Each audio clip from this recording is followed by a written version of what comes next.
इस कहानी में एक बड़ा ट्विस्ट आने वाला है। अगले एपिसोड में आपको दिखेगा कि कैसे बलविंदर और मलिष्का के बीच कुछ गहरे राज छुपे हुए हैं। बलविंदर ने पहले तो अपनी बच्ची के लिए लड़ने का निर्णय लिया था, लेकिन बाद में उसके रवैये में अचानक बदलाव आ जाता है। अब उसे लगता है कि मलिष्का के साथ मिलकर वह एक नया रास्ता शुरू कर सकता है। बलविंदर मलिष्का से कहता है, मुझे अब ये समझ में आ गया है कि तुम्हारे पेट में मेरा बच्चा है, तो अब हम दोनों एक नई शुरुआत करेंगे। तुम इस घर में क्यों रह रही हो? यहाँ तुम्हें कोई इज्जत नहीं देता। तुम सिर्फ आशी के पीछे घूमती रहती हो। इस पर मलिष्का डर जाती है और उसे लगता है कि बलविंदर उसकी मदद करने वाला है। लेकिन बात यहीं नहीं रुकती। बलविंदर मलिष्का की माँ से कहता है, हम दोनों अब पेरेंट्स बनने वाले हैं। फिर मलिष्का की माँ उसे खरीदने की कोशिश करती है और कहती है, तुम मेरे बेटे की जिंदगी से निकल जाने के बदले क्या लोगे? इस पर बलविंदर उसे जवाब देता है, आपके लिए सिर्फ पैसा ही सब कुछ है। क्या आपको कभी यह एहसास हुआ है कि पैसे से ज्यादा भी कुछ है? फिर बलविंदर मलिष्का की माँ से पैसे मांगता है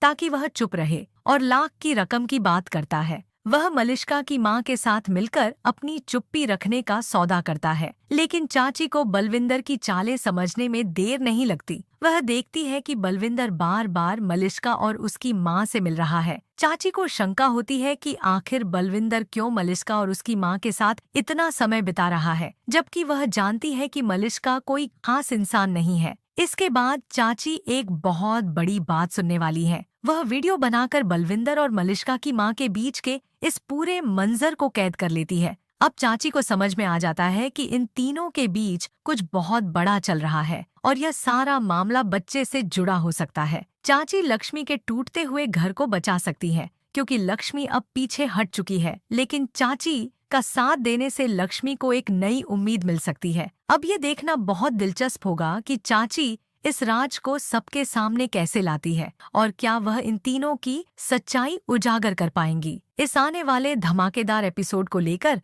हम सभी बहुत एक्साइटेड हैं। अगर आपको भी इस कहानी में दिलचस्पी है और आप चाहते हैं कि चाची इन तीनों की पोल खोल दे, तो हमें कमेंट्स में बताएं। और अगर आप टीवी की सबसे लेटेस्ट अपडेट्स चाहते हैं, तो हमारे चैनल को सब्सक्राइब जरूर करें।